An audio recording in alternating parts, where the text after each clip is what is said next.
Tech Reimagined, redefining the relationship between people and technology. Brought to you by Endava. This is Tech Reimagined. Hi, welcome back to this special edition of Tech Reimagined. I'm John Cotterell, the CEO of Endava, and for one special episode, your host on Tech Reimagined. Joining me is JT Batson, the co-founder and CEO of Hudson MX, and Larry Lorden, co-founder, CTO at Illio. So in part one, we took a look back at the significant changes that we've seen around technology. And today, we're going to make some predictions about the future. So here we go. What are some emerging technologies that people should keep an eye out for, and how will this impact your industry? Let's start with JT. You would think that the startup person is supposed to be the grand visionary around where technology's headed, but we tend to be so focused on what's right in front of us. But in the advertising industry, I think the big change going on is what the future of identity will be. So, the cookie has been the big driver of identity from for advertising for the past, let's go 15 years. And many large companies built off of that from a, foundational technology. And it's certainly the foundation of most digital advertising strategies of any scale. And, that's all being upended by privacy laws and changes by the big platforms. And so, you're seeing lots of new companies formed and lots of big sort of tectonic moves going on right now around who's going to control and what's going to power the future of identity on the web and the associated advertising. That, I think, is something that'll be really exciting to watch. And what's cool about it, it is both a technical challenge and a business or marketplace or ecosystem challenge. I love when those things converge because you really get to see, technologists and business people at their best when they have to figure that out at the same time. Yeah. And an interesting one because it's probably going to get handled in completely different ways in different parts of the world as well. Correct. Yeah. Larry, any emerging technologies that you think we should be watching?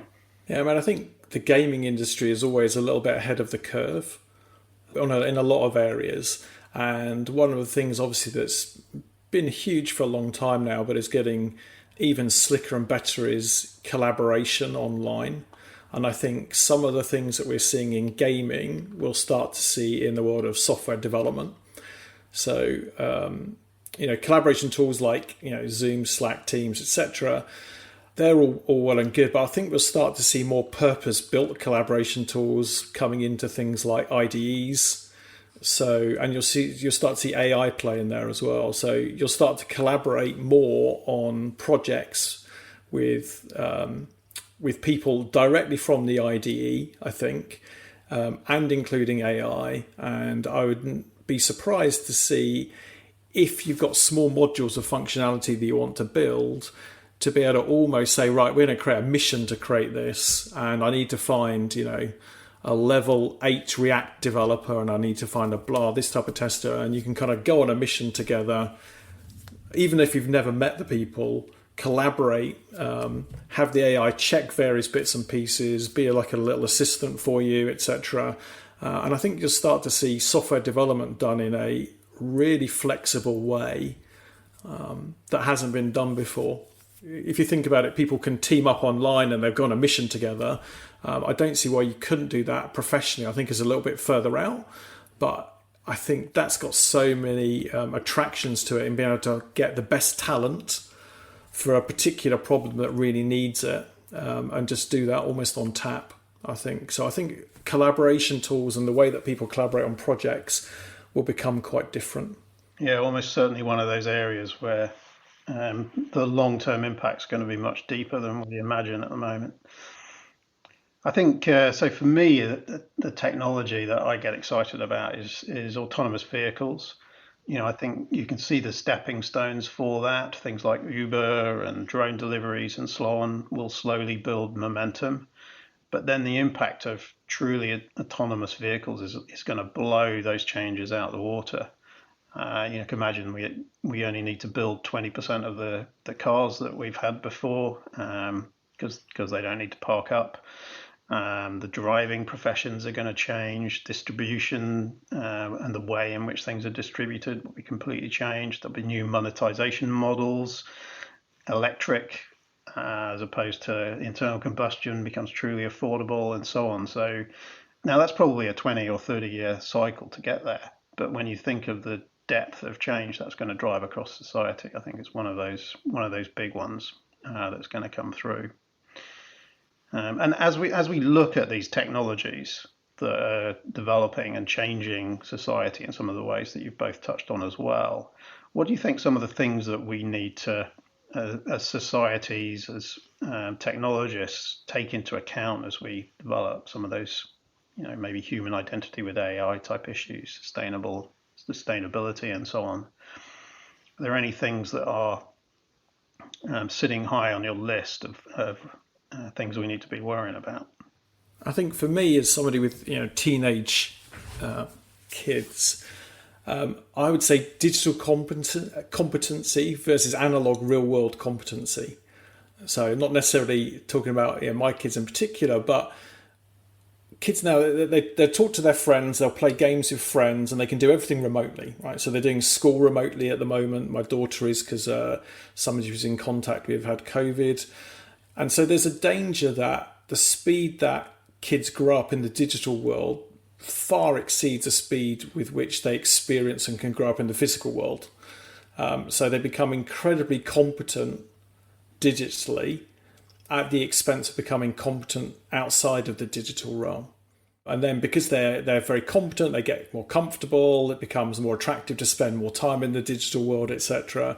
And so I think you're going to get this, if you're not careful, we'll get a generation who are super competent online and not really able to do things that we've almost taken for granted to be able to do otherwise. And then you've got the reverse situation where you've got a generation who are not at all familiar with digital tools and things like that.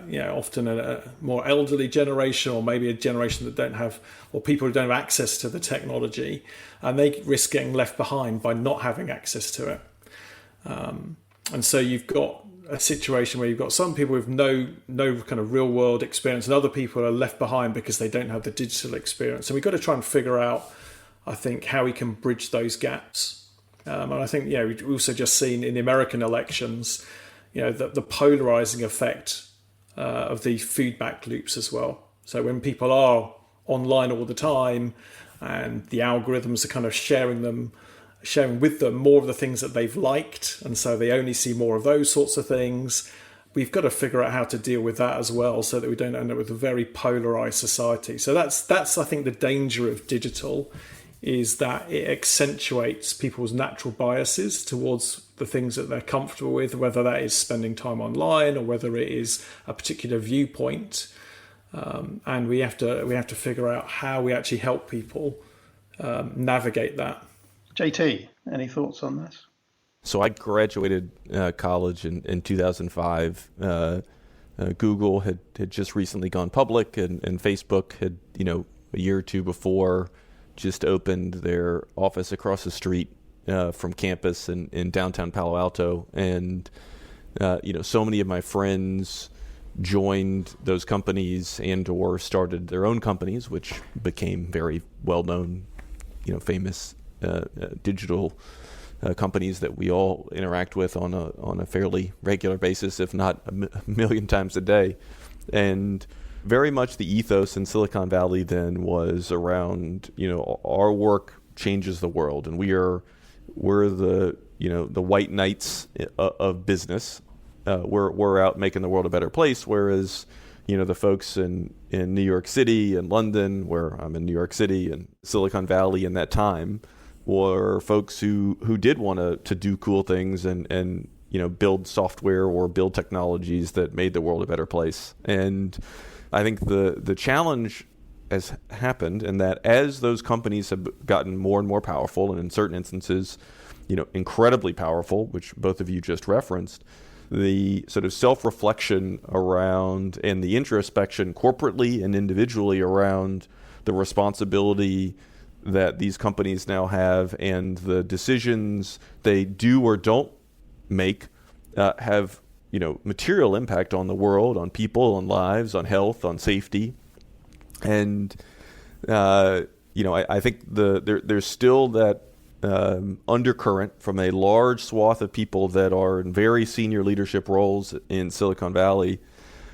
where when they started, they viewed themselves as the good guys, and they did not set out to try to necessarily get rich. They didn't necessarily set out to be these corporate titans of industry.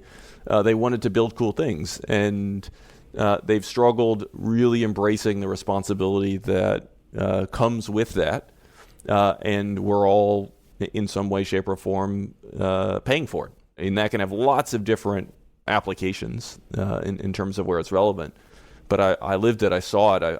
I know a lot of these folks, and while they are very often very good, smart, caring people, it's something that, as an ecosystem and industry, we have to tackle. Yeah, I mean, you see that with the Google strapline, don't you? Do no evil. Absolutely. And suddenly they're tied up in all sorts of webs that they didn't intend to get into. And it wasn't deliberate that they ended up with all this complexity hitting them, but their responsibility is hit a level where they're going to have to work through it and tackle it. Correct. And I think the way you described it there is spot on. I think by virtue of their success, they ended up in the middle of things that they never in a million years thought they'd be in the middle of.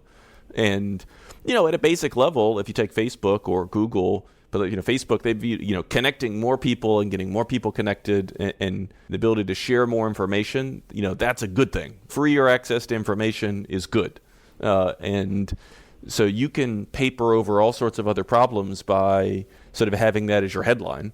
But it turns out there's a little more to it than that, and that's something that none of them have perfectly grappled with yet. Yeah. I think it's partly a symptom of just the rate of change of things. The technology can accelerate things so fast that our ability to actually see that many steps ahead and see the impact it's going to have is pretty much impossible. You can't guess at what's going to happen, and we're seeing that, I think, in almost every area. Whether that is things like materials technologies, you've got these things like wonder materials like plastic that was this amazing thing, and now is a real problem because you just can't see that far ahead and see the problems that these things will be causing. And the thing is, as we're able to generate new ideas and new materials, new software at a faster and faster rate, our ability to predict the impact those things will have, I don't think we still won't be able to understand the impact they will have, and then some of those are going to cause quite big problems, I think. And I no idea how we will go about solving for that. Yeah. So as you guys are doing your jobs day to day and so on, and looking at JT, you mentioned that you get very, very focused on the here and now and what you need to deliver to keep, to move the business through to that next step. I was just wondering, how do you guys stay up to date with the sort of trends and technologies? Do you have any places that you go for that? I would say for me, it's some combination of Twitter plus a handful of friends and former colleagues who are off doing interesting things, usually outside of the narrow world I play in day to day, and probing them on what they're up to. I would say those are probably the two informal ways that obviously read the news and as much business press and technology press as you can. But I'd say probably the two most useful things are a subset of people on Twitter who I follow and probing friends and former colleagues who are off doing interesting things. Great. Yeah, for me, I would agree with the people side of it. We've got a great team at Illio, and they are going to online conferences, various other things, and we share lots of information in our kind of social channels, as it were, so I can see what's going on that they're involved with or interested in. Podcasts, there's some really good podcasts out there that I highly recommend. I really like the Postlight one is good. A16Z, Exponent, 20-minute VC. Those are good ones. I still managed a bit of time in the evenings to do a bit of reading, so I still managed to read a bit. So I'd say, yeah, those are my go-to places for finding ideas. Do you still manage to get to the podcasts?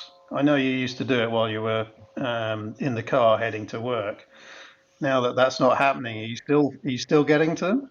Yeah, not as much now. Not as much. So now it's if I might go out for a walk just by myself for a while and listen to a podcast, or maybe it's mowing the lawn or doing some kind of chore or job around the house. Yeah, that was the point I was just going to make when you talk about podcasts. It's like, wow, I went from, religiously listening to a handful of ones, every day. God, I was trying to think of the last time that I've, actually listened with any regularity, and it's probably March, which is wild, given how that was a key part of my, media diet on a daily basis. Yeah, I actually found myself in the summer actually wanting to mow the lawn so I could put the headphones on and catch up some podcasts. I think parents everywhere listen to that advice and, encourage your children to listen to podcasts as an incentive for them to want to mow the lawn. Yeah. Yeah. So as we're looking sort of forward a bit, what types of technology would each of you like to see developed over the next 10 years or so? JT, any thoughts? Sure. I believe there is a dearth of technology and software focused on local and regional governments and enabling them to provide better and more efficient services to citizens. And the sort of structures of, at least in the United States, how software is procured creates all sorts of screwy misalignment, which leads to less than ideal experiences for citizens in a way. And a recent example of where this materially hurt millions and millions of Americans was during the first wave of shutdowns in the COVID era. You had all sorts of people going on unemployment benefits, and a lot of the unemployment systems in the U.S., which are run by each state does their own unemployment program, were legacy mainframe systems where they didn't have enough engineers to work on those systems to keep them up and going. And millions of people had delays in getting their unemployment benefits, which was literally the difference between putting food on the table and keeping a roof over their head. And so, that's obviously an extreme example, but it's one that certainly brings to life the opportunity for technology and innovation to come to that sector of our life. Have you encountered what they're doing in Estonia at all? I have not. What are they doing? Yeah, so it's interesting. So Estonia have somehow, as a government, have tackled the technology question in its full breadth in a way that almost hasn't happened in any other part of the world. And I think we're all going to be beating a path over there to try and work out how they've done it from a government point of view. That's great. From everything from being able to set up a new company in minutes to, from anywhere in the world, you can establish a corporate entity in Estonia, but go through the proper processes because they've made it digital. Our challenge here in the States is one of our historic benefits as a country is we're sort of a laboratory of democracy, and you've got thousands and thousands and thousands of different jurisdictions who set their own rules and make their own decisions, and so you get the innovation from people being able to experiment. But as we know from a technology standpoint, massive fragmentation makes it really hard to invest in technology. And so a feature for a large part of our experiment as a democracy is absolutely a material bug when it relates to how to solve sort of digitizing government. So I'm certainly going to do some research on Estonia. I appreciate you flagging that. Yeah. Larry, have you got an area? I would love to see some innovation around ecotech, just because I think the whole COVID thing and what's going on just with ecology generally, Greta Thunberg and all that sort of stuff has made me and probably lots of other, obviously lots of other people realise that we need to take a bit more of a responsible attitude to what we consume and what we throw away. So I'd love to see some more innovation around that, not just in helping us consume the same amount that we are, but just helping people consume less, maybe make things more repairable, etc. That would be I think we have to solve that problem. And another one, that I think is going to happen that will benefit everyone is more of a personalised medicine. So, we've seen the price of gene sequencing come down from probably hundreds of thousands of dollars to $1,000 or whatever. And I think the ability for people to benefit from having properly personalised treatment is something that will probably happen in the next 10 years, but could bring huge benefits. So I'd love to see some progress in that space. Actually, for me in this space, it's something around what you were touching on earlier, JT, which is around identity. How to safely and without impairing people's freedoms give unique identifiers to people, enabling better online activity, basically, because you know who you're dealing with. And if we can crack it, it would transform the safety of the online world. Not just payments and commerce, but also all of those things around false news and everything, because it would be clearer where it all come from. But the challenge, of course, is how you do that while avoiding the sort of Brave New World or Minority Report type traps. And if we can all make significant progress with that over the next 10 years, I think it would be transformative to online safety and online activity. So technology is one part of the puzzle, and I think we've touched on this quite a bit as we've been looking ahead. I was just wondering what you guys think about what the people skills are that you think the next generation of leaders is going to need, and why. For me, I kind of mentioned it a little bit in part one, but I think management and motivation of remote teams is going to become critical. So how you make people feel seen and valued when you might never have met them in the flesh, right? How do you create more of a transactional relationship with team members who are remote that you don't necessarily get to see that often?